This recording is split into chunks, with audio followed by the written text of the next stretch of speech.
I have to get Scoresy up on the other side. Hello, everybody, and welcome back to the Glory Glory podcast. I'm your host, as always, Kyle Quinn. And joining me today is Chris, who's back on the show. It's been a while. I'm sure some of the regular listeners are like, oh, where's Chris been? Where's Chris been? Chris has been a bit busy for a while, but he's back on the show today. How's it going, Chris? Great to be back. Great to be back, Kyle. That's a very nice compliment you give me there. I'm not sure the listeners were missing me that much, but thanks very much. It's nice to be back anyway. Yep, it absolutely is. Thanks for having me on, mate.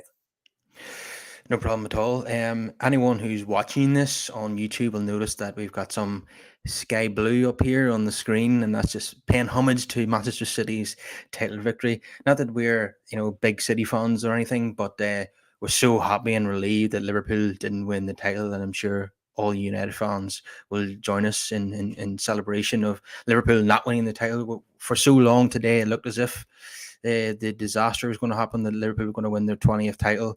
But City obviously scored 3 goals in 5 minutes. So the season, as we know, has been a disaster, but it could have been much worse today. Our treble record could have been under threat, but thankfully that problem has gone away. So you happy that and relieved that City have beaten Liverpool to the title, Chris? I am, Kyle. It's an awful thing to say, like as a United fan, that you're basically spend the day sitting and wishing for the least worst scenario to happen, which was for City to win the league and not Liverpool to win the league. City win the league is not something that I ever want to see either, but it was definitely the lesser of two evils. So yeah, I was watching the City game, and when I went 2-0 down, I thought, oh, for flip's sake, this is just all going bad. But yeah, they played pretty well and they came back, thankfully. So yeah, not happy about it, like you say. We're certainly not celebrating City win the league, but celebrating Liverpool not win the league, for the reasons you just mentioned, Kyle. So yeah, it could have been a worse day, but yeah. Yeah, and we have managed to get ourselves into the Europa League, but not by our own performance, of course. We lost again to Crystal Palace, so even though it was only 1-0, which is probably a surprise to some people. We got in via Brighton beating West Ham 3-1. I think it was in the end. Donny Welbeck, one of our old boys, scoring for Brighton and securing our spot in the mighty Europa League next season. So 2 disasters were avoided today: Liverpool winning the league and us going into the Europa Conference League. Because it's okay if the likes of Leicester or Everton or Villa going into the Europa Conference League, but for a club like United, playing that tournament would have been absolute humiliation. So we avoided that disaster also today. So that's something to celebrate. Yes. Well, I use the word celebrate very, very loosely there, Ken, but yeah, you're right. Yeah, unfortunately, it's a pretty sorry state of affairs when we're relying on other results to go our way for us to finish 6th in the league and get into the Europa League instead of the second European competition, that rather than the third European competition. So it's pretty poor. But yeah, again, things could have been worse today. So I guess we'll have to just take the small wins for now and hope the next season's a little bit better. Yeah, definitely. So it was another dismal display by United Crystal Palace, despite the fact that Ten Hag was in attendance. They didn't up their game. Is it a case of they simply just don't care enough to perform in front of a new coach, or are they just simply not good enough? Which one do you think it is, or is it maybe a bit of both? Maybe a bit of both, Kyle. I don't know. Yeah, I mean, certainly, I would have thought, given that victory today, would have got us into the Europa League, and the fact that Ten Hag was watching, you would have actually thought that the guys had something to play for, and that they would have put a shift in, but clearly, I didn't get to see the game. Don't think it was on TV, but yeah, for everything I've read, it says that and the result, of course, tells you that they didn't play very well. So yeah, I don't know. I mean, they didn't. Sounds like they weren't up for it. But yeah, I don't know if it's it being good enough or just not being interested. But perhaps both. Yeah, it's pretty poor. Yeah, I see a lot of the United players were given 4s and 5s in the ratings, and usually that's quite generous when journalists are giving those scores out. So I'm sure if we were given scores, it would be 1s and 2s. You're just looking at that team; it's really poor, isn't it? But De Gea obviously is not poor, but Dallo, Lindelof, Maguire, and Telles, that's a dreadful back four. Then McFred in midfield. God, I hope we've seen the last of that. Fernandes, who hasn't had a good season. Elanga, he's been played too much, I think, probably. Too much responsibility for such a young player, and then Exactly. Cavani up front because Ronaldo wasn't available. But Hannibal, I understand, won the ball back in the final third a few times by pressing. Now, we expected to see that pretty much for the last 6 months of the season under Ranić, a lot of pressing, winning the ball high up the pitch, but we haven't seen hardly any of that at all. And it seems as if the players have not really been following the manager's instructions, and not his coaches either that came in from the MLS. But we see when you bring in a young player, he will follow the manager's instructions. So clearly, there's been a lot of dissent there, where the players have just switched off from what the manager's been telling them, and that's why we had such a shambolic end of the season with about, was it 6 or 7 away games in a row now we've lost. It's pretty Yeah. appalling, isn't it? But the good thing is that this season is finally over, and that is such a massive relief, isn't it? Oh, it really is. To be honest, we've been talking for a while, Kyle. I think we've wanted the season to end for about the last 4 months. After maybe a month or two of Ranić's tenure, and we realised that things weren't going to be any better than what they had been under Solskjaer. I think at that point we just felt like, I'm sure a lot of fans felt the same. You just thought, this season just needs to be over now and just get it over and done with, and just move on to the next kind of manager and the next regime, and hopefully things will improve. Yeah, like you just said there, lack of pressing. I mean, you could look at that in two ways. Maybe it's a bit of both. You could say that it's not following the manager's tactics. You would imagine that his style of play that he would have been telling the press, or it's lack of effort, that they just couldn't be bothered actually, because pressing takes effort, and they just don't have the heart at the minute, or the love of the team, or whatever it is, they actually want to press. Maybe it's both. But yeah, it's bad whenever a young lad's coming in and he busting himself and showing up all this the more senior established players around him. It's definitely doesn't bode well. Yeah, and as we all know, he came on for a cameo at Anfield, and he was the only player that was putting in any tackles, and Ranić apparently wasn't happy about that. And I have to disagree with Ranić on that. This is the first time we've seen Hannibal since that game at Anfield. He thought that he was being too robust, and couldn't get himself sent off. But fans want to see someone who's trying a wee bit, and we've been critical of the other players for not trying, haven't we? 100%. I mean, I can understand, maybe overzealousness, and players, learning to be a bit cooler. But that comes with time and with age and experience and all. But I mean, for a young lad, I would have thought that's everything that you want to see, is somebody who's going to put their body on the line, as Keno talked about. Throw themselves into tackles. Give 100% effort. Especially the fact that it was against Liverpool as well. United's biggest rivals. Along with City, you would say that's the team you want to see us, really putting it in. So yeah, no, I would find it hard to. I mean, I understand what Ranić's saying from a kind of an experience perspective, but I mean, no, I would rather see 10 Hannibals than one or two people just not putting it in, which we've seen across the team far too often this season. So Garnacho and Shola Toure also made appearances from the bench, and Juan Mata one last time, it seems. I don't think he's going to be staying at the club. And unfortunately, as soon as I seen that Ronaldo wasn't going to be starting the game, I knew we weren't going to score a goal. Cavani's been absent for most of the season. He played today, but clearly he didn't manage to get on the score sheet. Didn't really expect him to. So he's been paid 200 grand a week for the last 9 months, and he's got 2 goals to show for it. So I'm sorry to say that giving Cavani the second season was a big mistake, wasn't it? Yeah, it seems to have been that way. I mean, yeah, Cavani he's a strange one, because when he first came in, we all loved him. That season we had during COVID, he was brilliant, and he worked really, really hard.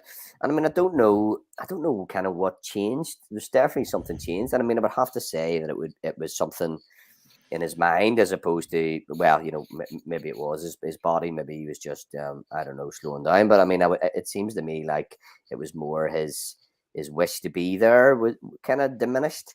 And I don't know why that is. I don't know if it was directly related to Ronaldo coming in, and he thought that he was hoping to be the kind of the Ronaldo role, or whether it's just a symptom of what the team's been like in general this season, which is really seemingly disjointed.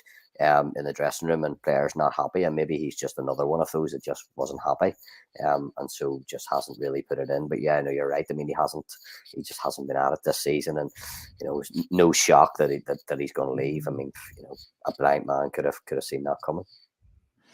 Yeah, my theory is that I don't think he really wanted to remain in England for another year anyway. He wasn't really enjoying life. He came in during lockdown and he wasn't able to leave his house that much. Mm, Um, and he wanted to go probably back to a warmer climate as well, Spain or something like that.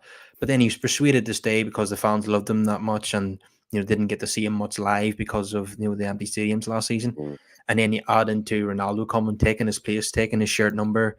Then probably that's a lot right. of his enthusiasm drained, and like he knew that even when he obviously was injured quite a bit as well, but there's probably times where he could have played and made himself available and didn't. I mean, he played all the Yeah, Uruguay matches, so that's I would right. say there's probably times there where he lacked motivation because he knew that Ronaldo was going to start and he was going to be on the bench. Is that the way you'd Yeah. see it too? Yeah, exactly. That's exactly how I see it. Yeah, I think that is what it was. I think he was hoping to, kind of be, I don't know, the hero or something, and say the fans absolutely loved him that first season. And I think Ronaldo coming in, I forgot that Ronaldo took his shirt number. I mean, talk about kind of, I don't know, getting a message that we've upgraded you, and this guy is more important. I mean, it was kind of obvious. So yeah, it's probably not that big a shock that he was demotivated. And I actually forgot about the whole racism incident as well. Do you remember that whole thing where I think he was accused of using a racist word or something, and I think he wasn't happy about it. Do you remember there was something that he thought he'd been treated harshly or something. So I think it was maybe just a build up of things that made him feel like he didn't really want to be there anymore. Yeah, so it definitely seemed like it was a kind of a psychological kind of thing where he just yeah, the motivation just went. Yeah, it was an Instagram post last season. I think that was misinterpreted. That obviously what it means in his language, it means something different in English, and was kind of misinterpreted there. And he wasn't happy with the FA charge and ban that he got as a result Yeah, of that. yeah, correct. But yeah, just looking at that team, the start of the day, it's just such an average side, and the bench wasn't very strong either. I believe that Lingard and Pogba didn't make themselves available for this game, which isn't a surprise. They're leaving the club, but total lack of professionalism there. To be honest with you, Rashford is apparently injured. We know Lingard and Pogba are leaving, but it'll be interesting to see what happens with Rashford now. He's definitely had the worst spell of his career in terms of form. Um, will Ten Hag look to try and coach him into getting back to where he was as a footballer a couple of years ago, or will we just cut our losses and sell him and try and replace him with another player? How do you see that going? Yeah, I mean, yeah, it's hard to know. I think it might come down to himself.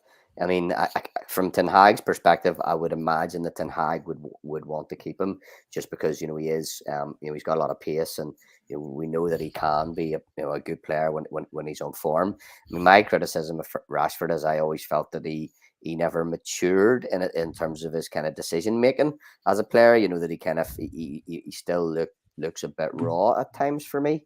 But you would hope that somebody like Ten Hag, who is, kind of a tactician, and a kind of a real hands-on coach first and foremost, that he might be just the perfect manager to maybe help Rashford a wee bit with some of his, that side of his game. I do think he's got all the physical qualities to be a great player. And I always felt like it was more the kind of the tactical and decision making that he kind of lacked. And maybe Ten Hag might look at him and say, well, I can maybe add that side of his game. So I would imagine that Ten Hag would want to keep him. But I mean, if Rashford himself is fed up and feels like it's a time to go, well, then I guess that's a different thing. There's not really much you can do about that. But I would guess, Kai, that he will be here next season. But who knows? Yeah, I think he'll be given one more year because there's so many departures. I can't see then the club then selling Rashford as well.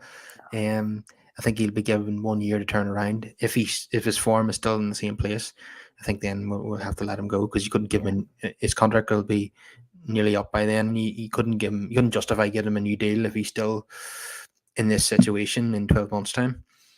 No, no. Okay, just looking at that 11 they played today, I'm hoping that that's the last 11 of this season. I'm hoping the first 11 of the new season in August is has huge differences in it. How many of those do I want to see line up on the 6th of August? I would say probably two or three. That's it.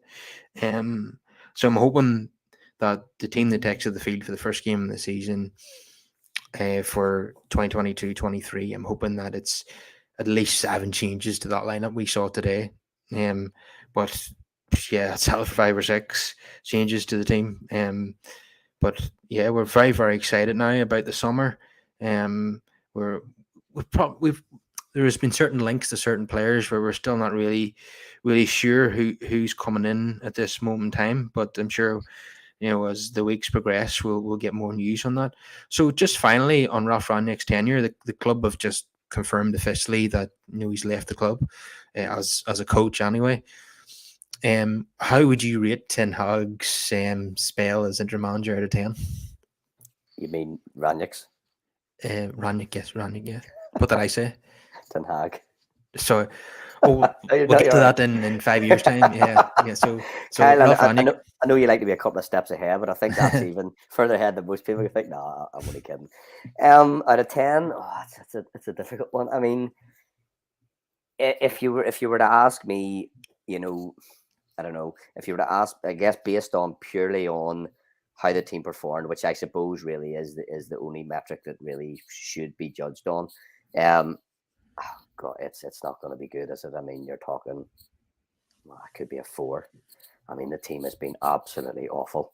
I mean, there's been no improvements in Solskjaer. Arguably got worse, actually. So it's not positive. The reason why I say, based on his on the purely on the pitch, I say that, but I do feel, as I've said so many times, that there was so many factors outside his control that have pulled the rug from under him. So I feel that's not maybe a true reflection of him and his ability. But based on performances, again, it's the only thing we really have to judge on. 4 at best. I mean, it's been poor. Yeah, I would probably go with a 3. I think it's been very, very disappointing. I know there are mitigating factors like a squad that's unmanageable. But definitely you've got to say the coaches he brought in from the MLS, like Huron Sharp, and Chris Armas, have probably been a downgrade on Carrick and McKenna. So I don't think that there's been a success at all. We've been really, really poor. There's hard to with all the other United managers post Fergie, you can pick out the highs of Van Halen, Mourinho, Solskjaer. There's been big performances in there where we were able to get excited about. There's nothing in terms of Reniak's time in charge. There's nothing. There's no standout moment, really, is there? No, there really isn't. Like, I mean, there has not been one moment that I remember going, do you remember that? At least that was a good day, or that was, I mean, very, very. We might have beat one or two teams who we should have been expected to beat, and those are only kind of days we had where we actually played well. And bar that, it's been pretty poor.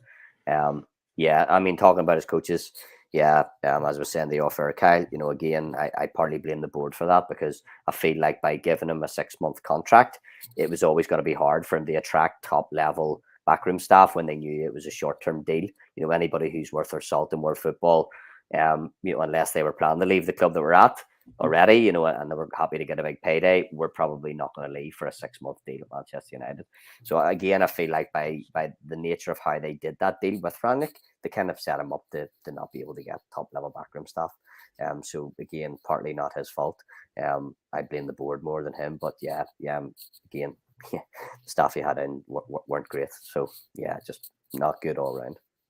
Yeah, lots of people have said that our best manager this season has been Michael Carrick, and okay, he's only taken charge of 3 games. I think it was 2 wins and a draw, and draw of Chelsea away, a win away against Villarreal, which looked a lot better as the season went on, given what they went on to achieve, and then a win against Arsenal. But that's only 3 games. There's nothing to say that Carrick wouldn't have struggled had he stayed on for to the end of the season.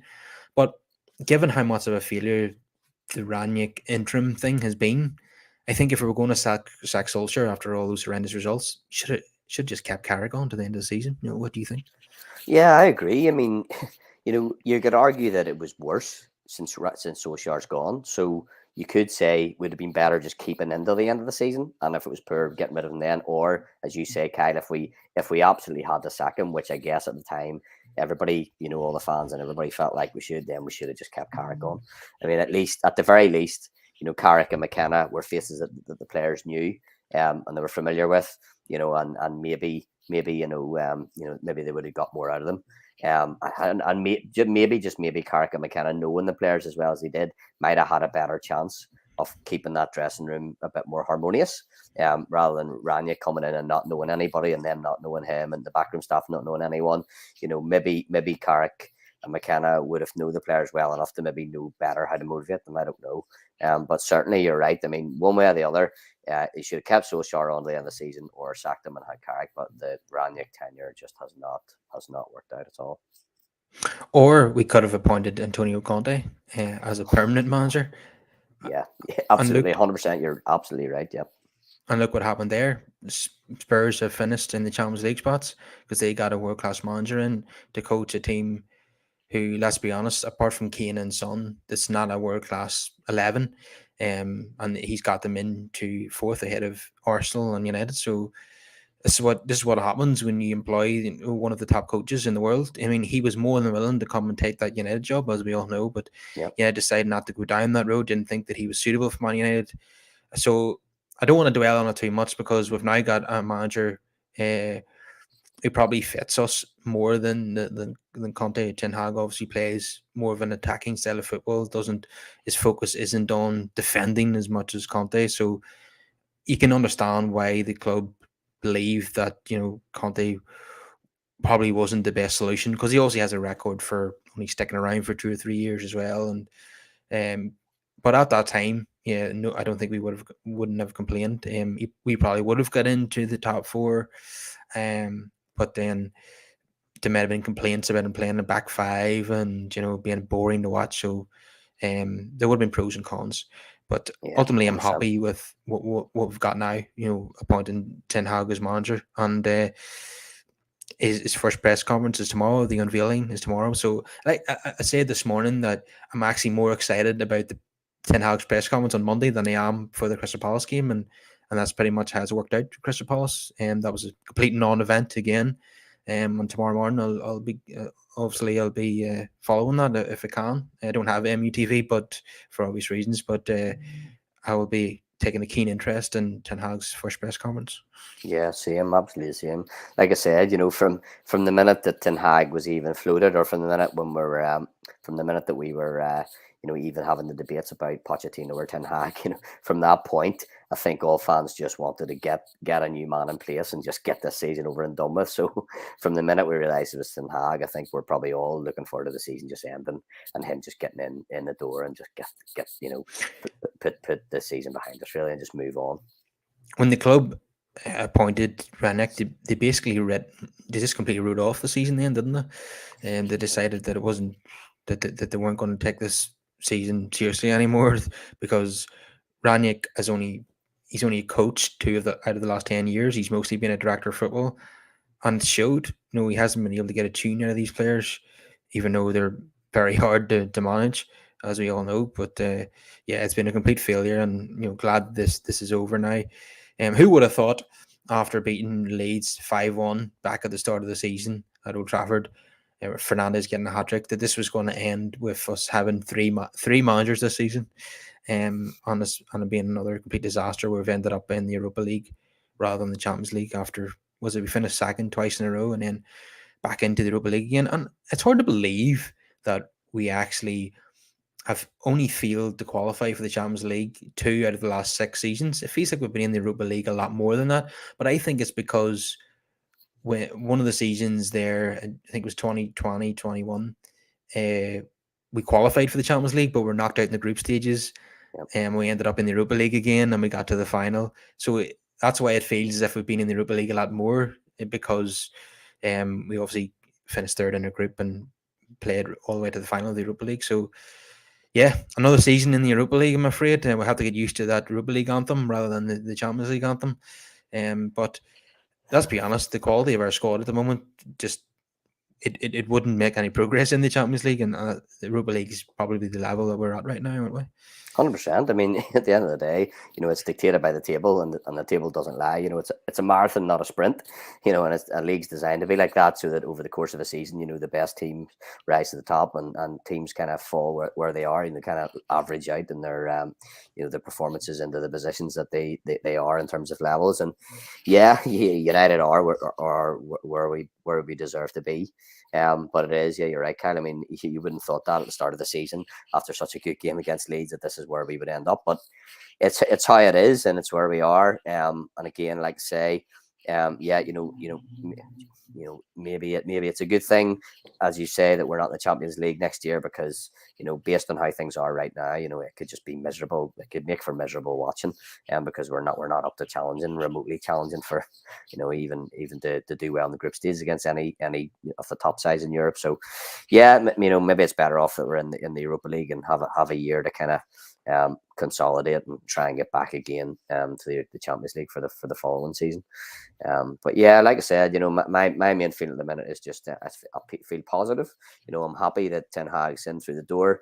One only thing that I could say that's maybe a positive that we can perhaps take from Ranić's tenure, and maybe this was part of the reason, or I think it was part of the reason that he was brought in as well, was to understand what the problems are at the club from a footballing perspective, and he has had absolutely ample time to do that. So I would like to believe that if there is no other benefit from his tenure, it's that he will now be able to tell Ten Hag, this is what I've observed over the last 6 months. These are the issues that needs fixed, and the Ten Hag will then have to take charge of fixing. So if there's nothing else that's happened, at least maybe that might be one positive that come out of it. But it's probably the only positive, really. Yeah, Ranić said himself that he's been WhatsApping Ten Hag and he plans to meet him in person either tonight or tomorrow morning. So I would love to be a fly on the wall for that conversation. I think we all would, absolutely. I'm some sure uh, that, some tasty words and some tasty stories, I would say, will come out of that meeting. yeah, he'll be telling Ten Hag about which players need to go immediately that can't be trusted, and I'd love to know who. I mean, we can all make a guess at who they are, but I'd love to know, for sure, who these players that can't be trusted. Absolutely, yeah, 100%. Well, I guess we'll find out soon enough, because these guys are going to go, a lot of them, hopefully. So yeah, well, I mean, it's hard to know why each player's going. As a performance, is it behind the scenes stuff? But yeah, we'll be seeing players go, certainly, and some of those guys will definitely be the guys that are leaking stuff from the dressing room, etc. So yep, we'll have a short list soon. Yeah, Brush says it's all over, lads. No idea how we got in Europa. Thank you, Brighton. Indeed. Um, Absolutely. I mean, it just sums us up that we're relying on Brighton to beat West Ham to get us into the Europa League. It just shows you where we're at the moment. We're not even capable of winning our own games. No, exactly. I know it. That literally sums up our season. Literally sums up our season. Yeah, Brush says love what De Gea has been saying. I'm just going to get onto that now, actually. So De Gea has said in his post match interview, "I want to forget this season and be 100% ready for next season. It has been horrible. Um, ones who want to stay at the club. Ones that don't want to stay, go out. You don't have to stay." And he's also said the new manager and staff are already looking for new players. Hopefully, they bring in good ones with good character. That's pretty scathing about his own teammates, isn't it? It says it all. It absolutely says it all. I'm quite surprised in some ways that De Gea saying that, because he usually is a fairly measured sort of a character. But I guess what it does show you is he clearly cares about things, and he's clearly, yeah, like you said, Kylie's clearly watching people around him who are bad mouthing the club and leaking things and complaining about everything, and he's just. I mean, again, we often forget how long De Gea has been there. He's been there right from the Fergie days. He has seen everything. He knows what a really functioning club looks like, and a successful one. And he like Granic and others, is able to spot a lot of the bad apples. And yep, he said exactly the 100% the right thing. I've always said, no matter what, playing for Man United should be a privilege. As Brush is saying there, yep, you'll have to play with pride and be proud to wear the shirt. And if a player doesn't feel it's a privilege to play for Man United, then he absolutely has to be out the door. He's not for us. And if there's guys in the dressing room that are like that, and it sounds like there are, then they absolutely need to go and make way for people who actually do want to be there. Yeah, there's been a few recent post-match interviews from De Gea that have been very open and honest, and almost kind of indirectly been critical of his own teammates, and it's been more of the same today. You can clearly see that he's frustrated with the rubbish that he's playing with week in, week out, and that's the way it's been for a number of years now. But now he's also seeing players down in tools, and he's clearly very frustrated with that because let's not forget he was part of the last title winning team under Fergie, so he's obviously seen standards that have been a lot higher than what's happening at the minute at Old Trafford. He's seeing standards slip away down to uh, of that of a mid-table team. 100%. I mean, if you look at this season, Kyle, and you listen to what all ex-United players have been saying, guys who were part of the same team that they has been in, Roy Keane and Guy Neville, guys who are not in the club and are able to speak a bit more of their mind. Basically that's what they've just been observing all year, saying this would just not be remotely acceptable back in whenever we played for the club. It just wouldn't be. These performances, these players, that this harmony, leaking stories, just would absolutely not have been accepted. And Keane and Neville are able to say that because they're not part of the club. Guys who are in the club aren't able to always come out and say that, but those guys who are from that same era and those successful teams will be thinking exactly the same things. Ronaldo and De Gea, will be looking and saying exactly the same things and thinking exactly the same things that Keane and Neville have been saying. They're just not able to come out and say it. But clearly De Gea's got so frustrated, and now the season's over and he's got a clean sweep. With Ten Hag coming in, maybe he feels like he couldn't keep it in anymore. But yeah, you're right, Kyle. He's part of the last title winning team. It doesn't surprise me that he observes these things and feels like things just aren't good enough and standards have just slipped way beyond what would have been acceptable. Yeah, and he's been saying that he's very excited about Ten Hag coming in, and I think he's probably aware of the chat among supporters that Ten Hag likes a goalkeeper who's good with his feet. So he's turning on the charm of Ten Hag, saying about how much he loves him and is looking forward to working with him. Have you noticed that yourself? You're a cynical man, Kyle. You're a very cynical man. Although you're probably not that far wrong, but yeah, no, 100. Yeah, no, I have noticed that. Yeah, and yeah, I mean, I think we talked about this before. Actually, should he keep De Gea? I mean, I hope he does. I mean, I think De Gea 100% deserves his place in that squad. Yeah, and if Ten Hag doesn't, if he turns out he's really not for him, well, these things happen. But yeah, I think De Gea will be there next season, and yeah, he's definitely one of the people I would like to see stay. So hopefully he does get a chance. Yeah, I think he will be there next season. But if a goalkeeper who's good with his distribution is so important and fundamental to Ten Hag's style of play, then maybe in the long term he might look at somebody else. But for now, I don't see De Gea being moved on because he's obviously been one of our better players this season. Him and Ronaldo have probably prevented us from being in a relegation battle, to be quite honest. And I know that sounds ridiculous, but if you take out Ronaldo's goals and take away De Gea's saves, we would probably be right down there. Kyle, I know you're 100% right. It's not ridiculous to say that at all. I mean, the Premier League is the standard in the Premier League is extremely high. You can be beaten by anybody on any given day. So you're 100% right. There's absolutely, I mean, the performances that we have put in some of the games this year are absolutely relegation level performances, 110%. And yeah, so you take out Ronaldo's goals and yeah, De Gea saves, like you say, Kyle, you very easily be looking at a relegation fight. I mean, we really have been that poor. Yeah, it's not ridiculous one bit.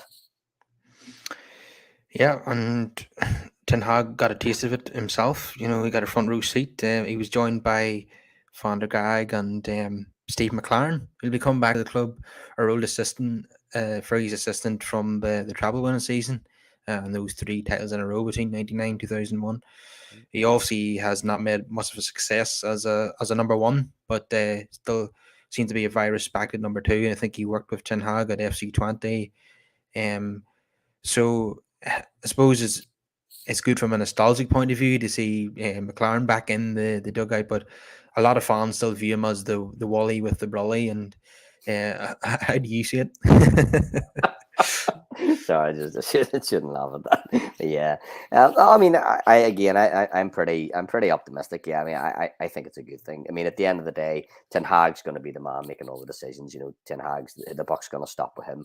I don't think that Steve McLaren. We're not getting Steve McLaren as our manager. We're getting him as a number two, like you say, Kyle. And he was a pretty good number two in the Ferguson day. He has a lot of experience as a number one, and so regardless of whether that's he's been good at it or not, he's got that experience. He's been around the block for a number of years. And he's got good, probably great contacts around Europe as well, and etc. So no, I think it's a positive thing. I really do. I'm pretty happy that he's coming in.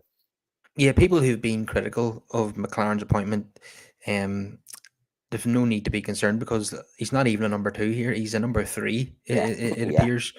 So he's not the manager. It's not as if we're bringing in a guy who's managed you know, QPR and Derby and Middlesbrough and so on, and making him the United manager. He's a number three here. He's not going to be making fundamental decisions.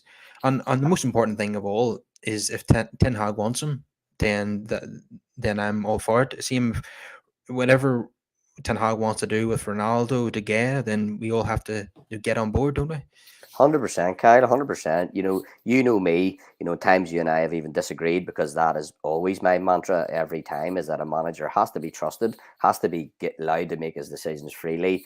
You have to give him time to do what he wants to do and do things his way. So yeah, I am all about that as I always am, and I'm all about giving Ten Hag whatever he wants and getting rid of whatever it is that he doesn't want. Whether we agree with it or not doesn't really matter. I think no matter if anybody disagrees, it doesn't really matter. I think that he has to be allowed to give him the chance to do things his way, bring in who he wants, get rid of who he wants. And like you said, even if that was De Gea, for example, if it turned out that distribution was so fundamental, you might say, oh, it's awful to see De Gea go. But if that's what Ten Hag wants, then that's what he should get. It's the only way that to give a guy the chance of being successful is to let him do things his way. So, yep, no, we have to just trust him, as you said, and hope that things that he gets the decisions right and things go well. So it seems as if, in terms of outgoings, that Juan Bissaka has been transfer listed. Brandon Williams is going to be sold. Dean Henderson, likewise. Eric Bailly will go. Phil Jones. On the players that we've been linked with are the likes of Jerry and Timber, the centre back, come right back at Ajax. He's only 20 years old. Frankie de Jong, of course, he's been talked about quite a lot. He's at Barcelona. They might sell him to balance the books. And then Darwin Nunes, the striker uh, at Benfica, and then also another Aranyik recommendation is Christopher Nkunku at RB Leipzig. So none of these deals are close to being completed. We don't really know, um, what's going to happen. We don't know for sure who's leaving and who's going to come in, even less so. So it's at this point in time where are we? The 22nd of May. We're still unsure about what the squad is going to look like in August, but we're certainly going to be excited about the upcoming window. As a United fan, in recent years, the most excitement we get is the transfer window with the constant links to players, and sometimes we sign them, and most of the time we don't sign them. Last summer was about as exciting as it was going to get, as it turned out. Signing Varane, Sancho, and Ronaldo. Little did we know then that was when the season peaked after we signed Ronaldo. But in terms of the players that were being linked with, maybe even the names that I haven't mentioned that maybe you're thinking of, is there any that you're particularly excited about, and any players that you would realistically like to sign? I have to confess, Kai, that I don't know that much about some of the names that you mentioned there. I just had a busy few weeks, and I haven't had a chance to kind of read up on them too much. There's probably nobody for the same reason. There's probably nobody particular that I have in mind. I mean, I think the way I see it is that I'm interested to and knowing a little bit about how Ten Hag played and how things worked at Ajax. I'm keen to see how much of that system he wants to implement or is able to implement at United. And obviously you'll be thinking that Van de Beek would come back and be a key person, and that maybe somebody like Frankie De Jong might come in and might feed into that, and some of the other Ajax guys that you mentioned. So I mean, it does sound like yeah, all things being equal, that Ten Hag is going to try and recreate, the system that he kind of had at Ajax, and bring that to Manchester United. So I don't know, I don't have any names top of my head who might fit into that, bar his old players at Ajax, who might fit in that, but it sounds like that's the approach that he's going to take. So I guess in that perspective, you'd be looking for kind of ball playing, versatile footballers, who are going to be quite team oriented, kind of not individual superstars. He seems to like to build up, a system, and he likes team goals. He likes all the cogs in the machine kind of working in tandem. So yeah, I don't know if we were going to be necessarily looking at big massive names. And to be honest, after some of the big names that we've signed, I'll be more than happy for us to not be looking at big names, and looking at players slightly under the radar, who he can develop, and kind of mold into the kind of system, that he wants to play. So yeah, so that's my diplomatic way, kind of saying I've no idea because I'm a little bit out of the loop with what's going on around Europe. But yeah, like I say, I think that he'd want the players are going to fit his system. So it'll be interesting to see who's able to bring in to do that. Well, yeah, I think those players that have played with him at Ajax and currently or in the past will be perfect because they know his style of play. They're used to his management, and if he wants to make his United team, he wants to mold them the same way as he did with Ajax. He wants to basically create an Amsterdam United. Then Dutch is probably the way to go. But personally, I don't mind him bringing in a couple of Dutch players, but I don't want them to create an entire Dutch 11. I don't think that's the way to go. Obviously, you want to be looking a bit further afield and bringing in, other players from around Europe and maybe even in the Premier League. Yeah, so De Jong will probably be the most difficult one to get because obviously he's going to have to drop out of the Champions League to come to United. So it'll take a lot of persuasion there, and he's only going to come to United because of the coach, really, if he does. Van der Beek's already a United player, so that's helpful. Who scored today, by the way? So Yeah, brilliant timing by Donner van der Beek to score on a day when Ten Hag is in England. He's at a United game, watching United play, and just across London, Van der Beek scored against Arsenal. So the in timing couldn't fact, have been better. Kyle, you go so far as to say is that he's the only United player that actually impressed the new manager today. Definitely. If I'm sure he got wind of what had been happening at the Emirates at some point this evening. Yeah, so we all know he's bound to get a chance anyway under Ten Hag, but the timing of that goal is certainly perfect. And then Jurriën Timber, Ten Hag has been waxing lyrical about him. So he thinks he's going to be one of the best defenders in the world, once he matures. So that would be perfect. And he's someone who can fill in at right back and centre back. So definitely, it seems as if Ten Hag wants to bring that in, and I know, and he won't cost ridiculous amount of money either. So yeah, so Timber and De Jong would be a great start, and then obviously he's going to have to look at a striker to come and compete with Ronaldo for a starting booth in the team. I'm not sure if Nunes is really interested in coming to United or not. That remains to be seen. Lots of rumors and counter rumors in that one. Nkunku, I'm sure he would, but I'm not. He's definitely a player that Ranić is a fan of. Nkunku, I'm not sure if Ten Hag is, and that's what matters ultimately. But apart from that, it's hard to know who United are going to be signing. There's no real, apart from the names the Dutch players mentioned, there's no real obvious players out there who. Last summer, for example, we knew we were signing Sancho months before the transfer window. Yeah. We knew that Varane was going to be a target, but this season we've no idea really who. No. I'm sure there's going to be a few surprises there. Absolutely no doubt about that. There'll be players that without a doubt there'll be at least one signing will just come totally out of the blue. Yeah. Nobody will see it coming. I just Yeah. seen there the press conference is scheduled for 10 o'clock BST. At Carrington for Ten Hag, so our eyes will be glued to that one. If we're able to watch it live, that's great. But if not, then we'll definitely be watching it later in the day whenever it's on YouTube. So 100%. there'll be 150 journalists in the room and 50 photographers, and he'll get a sense of how big United really is. Then, won't they? Absolutely, absolutely, yeah. I mean, he's at a big club in Ajax, but United are definitely a bigger club, and he'll find that out pretty quick. Yep, if he hasn't already realised that, even being in the stands at Crystal Palace, and the attention that he's probably getting there, he'd very quickly get a sense of it. But yeah, what you're saying there, interesting, Kyle. And I agree with your sort of synopsis there about the players that he might bring in. One other thing I would just add that's interesting is that and I said this before, while he will want to possibly recreate that Ajax style as much as he can at United, the Premier League is a different league. It's pretty high tempo, fairly aggressive, and he might find that he has to adapt it a little bit too. So yeah, you're right. There's no point in just bringing in all Dutch players and just making it a carbon copy, because it won't necessarily automatically fit. So there'll be some sort of a hybrid thing, at least in the short term. So yeah, it'll be really interesting to say. It's pretty exciting. But yeah, I mean, yeah, I think too that maybe part of the reason why we don't have this kind of obvious set of names that we would have had, it is partly because there's been a change of regime.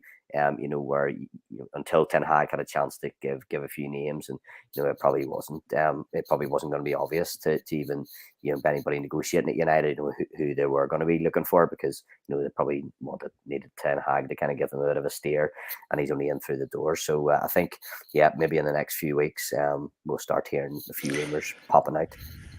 Yeah, names that they've scouted during the season and decided to go after. That's obviously that's going to change now with the new Yeah, manager coming in. He exactly, might go in a different direction, so that's why it's not exactly. really obvious who United are going to go after. No, Um, exactly. yeah, I think he'd bring in a couple of Dutch players, but I don't think he'll go for a complete orangey 11. I mean, Guardiola didn't sign a bunch of players from Barcelona and bring them Exactly. to Man City. Yeah, exactly. Um, I just seen another quote there from De Gea, and it's very tasty stuff now. I've been working hard, to be honest, in the summer to get here and show my level and help the team. I think I did well, but this is a poor team. This team is poor, so it doesn't matter what I did. He really is. He really is good in with both feet. It's even more. It's even tastier than I thought it was. He really is good in there with both feet. Flipping heck. He pretty much said everything, bar actually naming the people he's talking about. Yeah, I mean, he's not holding back. He's been his interviews have been progressively more blunt as the games go on. But now the season's over and he knows a lot of people will be leaving, he's not afraid to speak his mind now. And it's fantastic to see a player being that honest. Hundred percent. But just to counter that, De Gea actually responded to that. I'm reading this post on the United kind of news page, the quote from De Gea, and De Gea has actually responded to that, um, saying, "I didn't say this. Check the Okay. facts before sharing, please." Um, Okay. yeah, because they quoted this page, United District. Their source was MUTV. De Gea is now denying that he said that. Could this be Okay. a case of like the quotes we said earlier are definitely true, but this one apparently is not, according to De Gea. But could it be a case of the MUTV decided to pull this interview? They've got form for doing that. Oh, they would never do that, Kyle. That's not the kind of thing that MUTV's ever done in the past. Yeah, yeah, maybe so. Maybe so. Yeah, it doesn't make for a good PR reading. But you know what? From a fan's perspective, I hope he did say it all, and I hope he said it all, and I hope he meant every word of it, because it's what we've been thinking all along, and it's nice to hear somebody actually reiterate what we think. So yeah, but yeah, who knows? I don't know. Maybe he did say it, maybe he didn't. Yeah, maybe Karen, who's the head of communications at United, told him straight away that you'll have to retract that, and we're going to delete that from the channel, and Yeah. because you're going too far there, David. I'm afraid.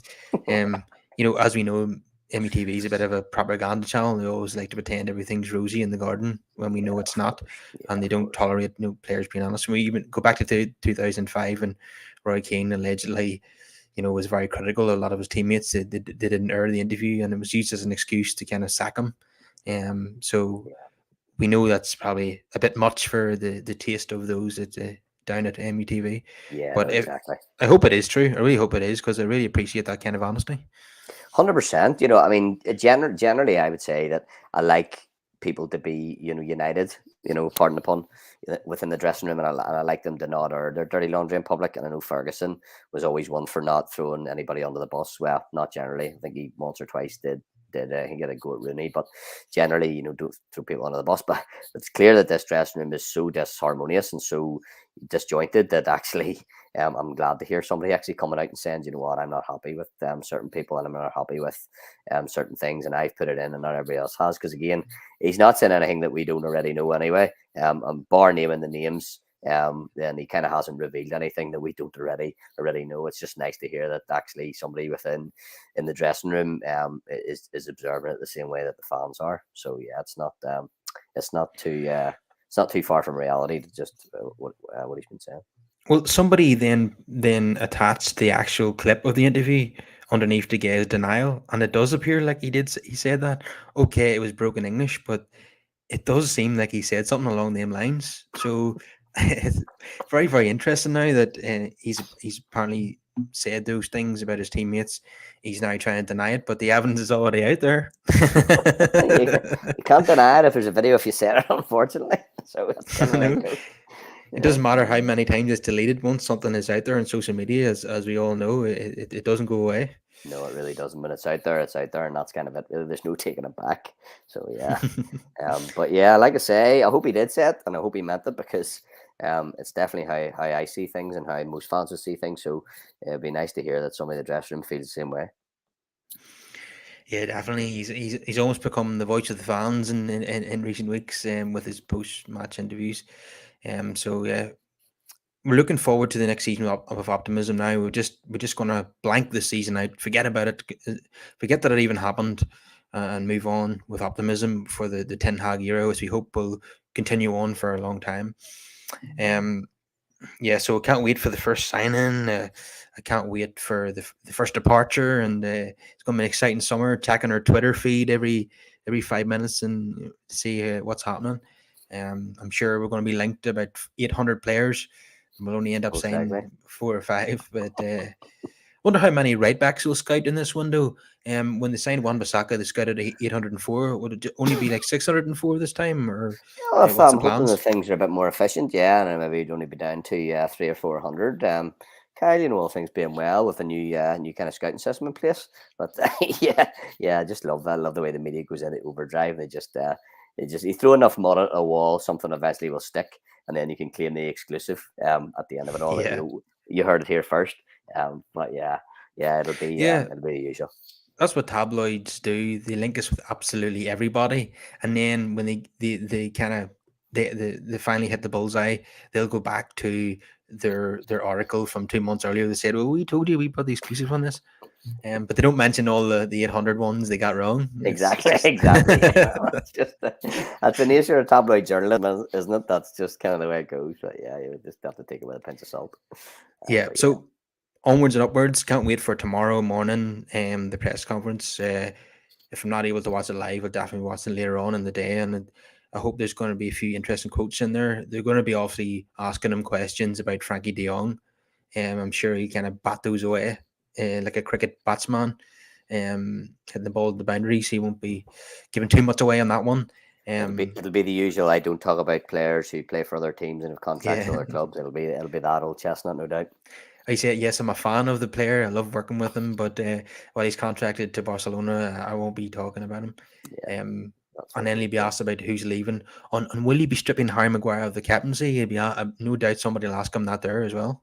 Yeah, that's a really difficult one too. I think, because even if he wants to do it, it's so high profile, and it's so, been mentioned so many times that it's almost like grew legs of its own. And it's kind of like, is it easier to not strip him of it, to let the story die down? But then again, if he feels like he does want to do it, he want to get it done. So yeah, it will be really interesting actually to see what really goes down with that. Yeah, it's a very, very interesting one. Yeah, so see how it And pans out. according to all his interviews with the Dutch media, he's a big fan of Ronaldo, wants to keep him. So now it's just purely up to Ronaldo himself. Is he willing to play in the Europa League for the first time in 20 years, or will he seek a move to a Champions League team? But I'm sure there's not going to be many offers on the table. Certainly not going to pay him the 500 grand a week that he's getting at United. So he might want to, he might have to stay because of lack of options, and also he probably doesn't want to. He's got a big legacy at Man United. He probably doesn't want his last season at United to be this one of the worst there's been in over 30 years. So he might want to stay for another. He has been saying himself that he wants to, um, you know, stay on and win trophies at United. I think that unless United win like a domestic cup or Europa League next season, I don't think Ronaldo's going to win any trophies, because by the time, assuming Ten Hag does build us into title winners again, that's going to take about 5 years. So Ronaldo's not going to be around for that, sadly. Yeah, So yeah. the best Ronaldo's going to do now at United is win, a cup in Mm. Europe or domestically. Yeah, I think it's a really fair point, Kyle. I think that that makes sense. Yeah, you're right. Unfortunately, I don't see this being an easy fix. And Ronaldo is, yeah, he's not going to be around in 4 or 5 years' time. I wouldn't think he, even the freak of nature that he is and as fit as he is, I think even he would admit himself that he's not going to be playing at this level in 5 years. But who knows? But yeah, no, I completely agree with you. I mean, I would like to see him stay, and everything I'm hearing sounds to me like he will stay. As you said there. He's the kind of guy that always wants to be the best. He always wants the headlines to be about him. He will not like the fact that this season there's even been a mention of, has Ronaldo been bad for Manchester United? I mean, he will not like that at all, that anybody would even question whether he's a good or bad. So yeah, there's a chance that he might want to have and if he speaks to Ten Hag and Ten Hag tells him, I think we can be a much better team next season, and with you in it, then he might say, "Oh, I'm going to stick around and kind of prove everybody wrong and remind them, that I am, the great player that I am." So yeah, I won't be surprised if he sticks around next season and he's fired up and motivated to go and prove the doubters wrong again. Yeah, I mean, not that he needs to prove any doubters wrong, in my opinion, but he himself might have that as a kind of a wee bit of a fire in his belly. So yep, I would be happy if he does stay. Yeah, Ronaldo and Ten Hag are making the right noises in terms of Ronaldo being here next season, but be a big test of his loyalty to United if Real Madrid, who've lost out on Mbappe, they decide to come calling once more, and obviously offering Champions League football. What would happen there? But I don't think they will. I don't think they will. I think they'll be looking for somebody younger. Yeah, I think so too. I think you're right. What if they were completely insane over at the Bernabeu and decided to offer 80 million for Rashford? Would you snap their hand off? I think it would, yeah, 80 million. I Mhm. think it would snap a hand off. To be honest, yeah, that's a lot of money, and we could get an extremely good replacement for that. Yeah, I think I would, to be honest. As much as I like Rashford, I would like to see him. He's a United lad. I'd like to see him progress. I mean, 80 million. Yeah, if we were offered that, I would say, yeah, maybe it's time now to just go our separate ways. Yeah, absolutely. I think it would. Yeah, Yeah, I think 100% United would have to take the cash and reinvest that. I think so. Um, yeah, so we'll leave it there for today. If everyone could please subscribe to the podcast, give us a like in the video, and comment your thoughts down below. And don't forget to follow us on social media, United underscore podcast underscore at Twitter, Glory Podcast on Instagram and Facebook. On our YouTube channel, of course, is Glory Podcast. Okay, Chris, it's been a fascinating chat as always, and till next time. Yep. Talk to you soon, Kyle. Take care, mate.